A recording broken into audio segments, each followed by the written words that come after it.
Ayun mga kalingap, ayan, big love shoutout po sa lahat at sa mga kapwa ko po OFW, ayan, mag-ingat po tayo saan dako man kayo ng mundo naroroon ngayon. At syempre, bago ang lahat, big love shoutout kila Kuya Bal Santos Matubang, Ate Edna Vlogs, at Kalingap Rab. So, panibagong vlog na naman po tayo at reaction video na ayun po, nakita ko po ito at napaiyak talaga ako dito kay at Nanay Flor at si Pilomino. No, ito po yung bagong napabahayan ni Kalingap Rab. So, yun po, nakuha ko po itong video na ito kay Kalingap Rab noong bago pa lang pinakita itong bahay ni Nanay Flor bago na ribbon cutting. So, ayan guys, no, hindi lang tayo puro love team, pakilig at ang nire-reaction na natin ay mga pinapabahayan din ni Kalingap Rab na talagang deserve na matulungan nila Kalingap Rab. At ito nga ay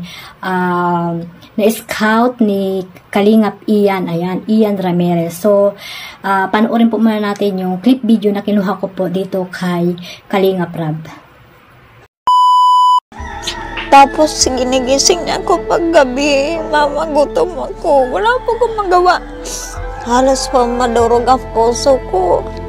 Kaya kong gutom, kaya ko tesin, pero pagdating po sa anak ko, halos hindi ko po kaya. Mera po kami nga. Pinipilit ko po maging normal, magtrabaho para mabuhay kami, pero muntik na po ako mamatay.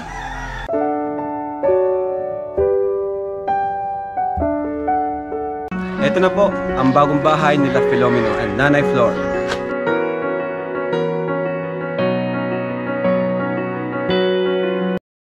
Ayan mga kalingap, ayan, sa hindi pa po nakapanood ng full video na yan, ay pakipuntahan nyo po ang YouTube channel ni Kalingap Rab. At ayan nga guys, no, talaga namang, nung nakita ito ni Kalingap Ian, ay sinabi agad dito kay Kalingap Rab. At ayun nga, kinabukasan, pinuntahan ito ni Kalingap Rab. At dito nga ay talagang makikita nyo na napakahirap ng buhay nitong mag-ina na to, no. Sabi nga daw ay maghapon silang hindi kumain. At ayun nga, talagang dito naawa si Kalingap Rab, no.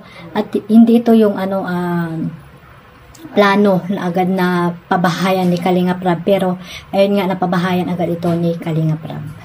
Ayun nga, napabahayan ito ni Kalingap Rab at na ribbon cutting na din ni Kuya Bal Santos Matubang. At ayun nga guys, no, mga kalingap, na talaga namang ginamit na instrumento itong si Kalingap Rab at si Kalingap Ian para matulungan itong mag-ina na ito na talaga namang nakakaawa ang buhay mga kalingap. Kung napanood nyo po ang unang video dyan ni Kalingap Rab, talagang nakakaawa. At ayun nga guys, no, dito sa clip video, siguro naman napanood nyo at mapaiyak talaga kayo.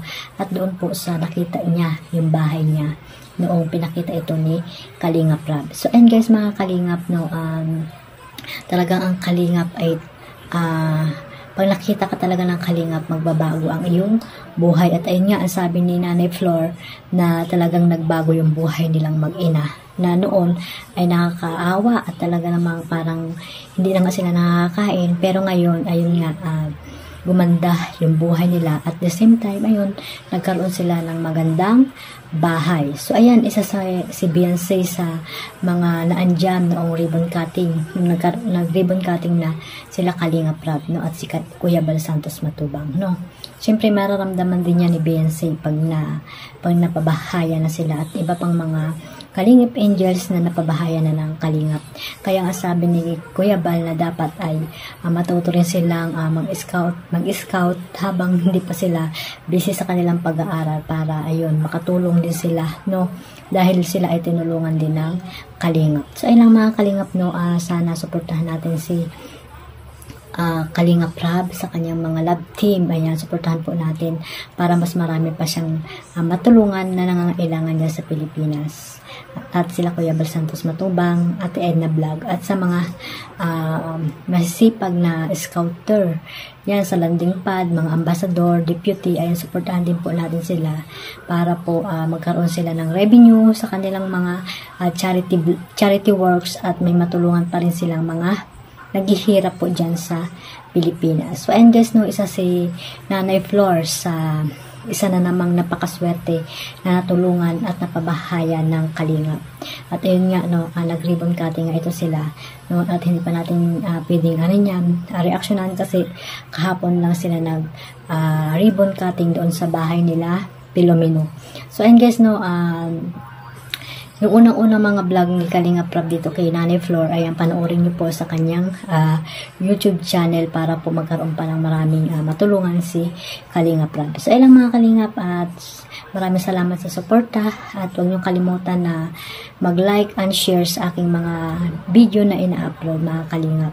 At yan guys, maraming salamat sa suporta sa aming live streaming ni Sis Teacher N tuwing alas 9 ng gabi. At syempre, suportahan nyo rin po ang buong Team Kalingap, Team Karipa. Ayan, suportahan nyo po mga Kalingap. Ayun lang, God bless us all. Bye-bye.